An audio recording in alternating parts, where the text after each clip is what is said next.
കുറച്ച് ദിവസത്തെ ഇടവേളയ്ക്ക് ശേഷം വീണ്ടും ബംഗ്ലാദേശിൽ ഹൈന്ദവ ക്ഷേത്രങ്ങൾക്ക് നേരെ ആക്രമണമുണ്ടായിരിക്കുന്നു. ഇത്തവണ ക്ഷേത്രങ്ങൾക്ക് നേരെ ആക്രമണം മാത്രമല്ല, വിഗ്രഹങ്ങൾ തീയിട്ട് നശിപ്പിക്കുന്ന രീതിയിലേക്ക് മതഭ്രാന്തന്മാർ മാറിയിരിക്കുന്നു എന്നുള്ളത് തന്നെയാണ് പ്രധാനപ്പെട്ട ഒരു വാർത്തയും വിവരവുമൊക്കെ.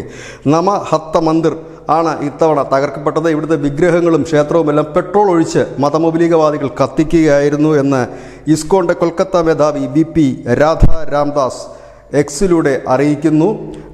ഇന്ന് പുലർച്ചെ 2 മണിയോടുകൂടിയാണ് ഒരു കൂട്ടം ഈ മതമൗലികവാദികൾ ക്ഷേത്രത്തിലെത്തുകയും ക്ഷേത്രം പെട്രോൾ ഉപയോഗിച്ച് കത്തിക്കുകയുമായിരുന്നു. അനവധി ദേവീദേവന്മാരുടെ വിഗ്രഹങ്ങൾ ഉൾപ്പെടെ കത്തി ചാമ്പലായിരുന്നു. ഈ ബംഗ്ലാദേശിൽ അനുദിനം അവിടുത്തെ സർക്കാർ, ഇടക്കാല സർക്കാർ ന്യൂനപക്ഷങ്ങളെ സംരക്ഷിക്കുമെന്നൊക്കെ പറയുന്നുണ്ടെങ്കിലും എല്ലാ ദിവസവും എന്നോണമാണ് ഇപ്പോൾ അവിടെ നിന്ന് അക്രമ സംഭവങ്ങൾ വരുന്നത്.